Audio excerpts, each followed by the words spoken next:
There you go. 1, 2, 3, boom!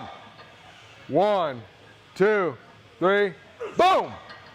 1, 2, 3, boom! Back. Good. We're doing this for the Upstate as a tune-up in June. One of my good friends, Dennis Dutch Holt, runs that show in South Carolina. I like to go out of state. That way I don't have any judges that know me as well, and I get a fair reading because I don't want any favoritism. As you go to the national level, they don't really give a shit, and everybody's so good. It could be the difference in what somebody ate that day. Everybody's. I'll chime in there. If you can get some favoritism for everybody else watching, that's not really good advice. You want to take advantage of that favoritism. Uh-oh. It happens everywhere in life. So, yeah. I mean, you know what? If your uncle's the boss of the company, he'll give you a job, and you don't have to do the prerequisite steps. You get paid a lot. Take the job. I mean, that's just how it rolls sometimes. See, he gave me some counseling. There you go. Hey. But yeah, like I'm going to do Upstate.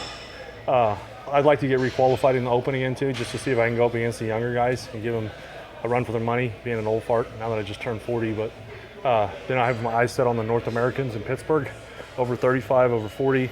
Then maybe even go watch a Steelers game after I get my pro card, have a preseason game. Maybe I can get inspired by some good old football too.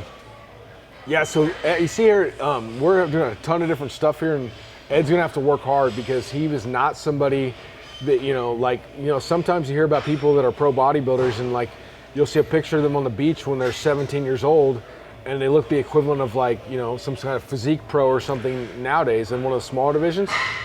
And you'll see that person oh yeah, they hadn't touched a weight yet, let alone, done any serious training or anything. So Ed's not that person. So, if all you do is just pump, pose, feel, there's a time and a place for that. You have to have that as part of your training to maximize hypertrophy. Ed's not that person to be able to get away from that. So, I mean, it's the people like Dorian Yates and those kind of people. Dorian Yates was a Branch Warren, those kind of people. They were not built, as just like pros just walking up there. Then you have somebody like Ronnie Coleman, who is more of that type of person, but he actually did things right and took it to the next level. I mean, that's why, in my opinion, no one's ever been close to him because he had those genetics and the work ethic, and he had the work ethic. Where most of the other people that have had the genetics hadn't had the work ethic. All they're talking about is, I don't want to get hurt this year. They don't really. I don't know. They just never really, let their nuts drop and say, it's on. What is that you even talk about? Like Ronnie had an athletic background. He played college ball. I had fun in high school, but I remember going to the high school. In high school, they had the UT football camp. Rock Gullickson was just laughing because all my questions were about how does Dorian Yates get so big?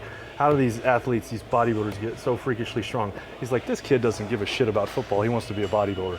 And that's just always what I've wanted to be. So if you have a clear vision of what you're trying to do, I do the powerlifting on the side for fun because I'm passionate about that too, but that's just what I've always wanted to do. My parents always thought it was a little weird. Like, you got pictures of dudes in banana hammocks on your wall, son. Is there something you want to tell me? I'm like, that's what I want to be, Yeah, I mean, so there you go. So that's what we've talked about before. Ed had his why, and the how is kind of taking care of itself. He's, I don't know why, I'll tell you this little story about me real quick is, you guys don't talk about me enough, so I have to tell a story about me, okay? Of course. Well, you're stronger than me, so. All right, so seriously, I always idolized Fred Hatfield, and I loved his work and wanted to work with him somehow, some way, but I never actually reached out and said, hey, let's work together. But just by thinking about it and wanting it, he did my bodybuilding course for ISSA. He double checked it for me in the initial stages, so he liked what I did so much. He invited me to do a couple seminars, and then we hit it off there. It ended up being about a 3-year world tour. Yeah. It just kind of attracted itself because I wanted it so bad, and I had a why, so then the how kind of found me, where Ed has the same thing. He had that vision, that clear-cut vision of what he wanted, and the how is kind of taking it there. I mean, what's the odds of us, the way we connected was we both like long walks on the beach. No, I'm just kidding. In all seriousness, there was a bodybuilding show, they only had it one time, the Dorian Yates show, 2012. And I mean, we both idolized Dorian Yates, so it's not like we're trying to say anything bad, but they had a poor turnout here at the show. Yep. And competitors wise, bodybuilding wise, and there was a powerlifting meet going on, didn't have very good attendance either. But by pure luck, we were both there. We connected. The rest has been kind of in history since then. So initially Ed was just doing some of the workouts out of like the Metroflex books that Brian and I had written together, and it kind of take it to that. But it's saying he found what he wanted, so he's right here, right now. But before that, he trained with Lee Priest. I mean, love him or hate him, Lee Priest is a legend. How does that happen? It's because he wanted something so bad, had a clear-cut vision.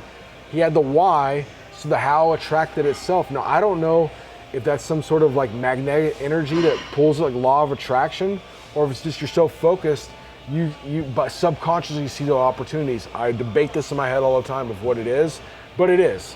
Well, it's kind of like with Ed Cohen. Remember he used to tell you, like, and you told the story, you would call him every day, asking him Exactly. questions. And then, of course, I did the same shit. I would Facebook him questions like, yes, Ed, it's this, okay, no, not that. Oh, quit talking about wrestling. We all know it's fake. No, it's not fake. Hey, people are fake. Wrestling's real, okay? Argue with him, a joke. But anyways, like, same thing with you. I mean, in all seriousness, though, let's go to wrestling, fake or real, whatever. You see people that big and that muscular do those athletic movements, have some respect, please, people. And they got to be able to act on top of it. I mean, absolutely. That's legit. I mean, I'm sorry. Well, then people ask me, would I ever want to get back into it? No, I'd rather train them, learn from Josh, and then I can train all the WWE guys. I actually think after Ed gets his pro card here, I haven't talked about this yet, but I'm sort of thinking maybe nudging him towards that wrestling because I think he could do well and make a lot of money at it. You think actually do the wrestling or train wrestlers? No, do it. Do it? So come back as a convict? Wear your jailhouse strong get up or what? Exactly. Yeah.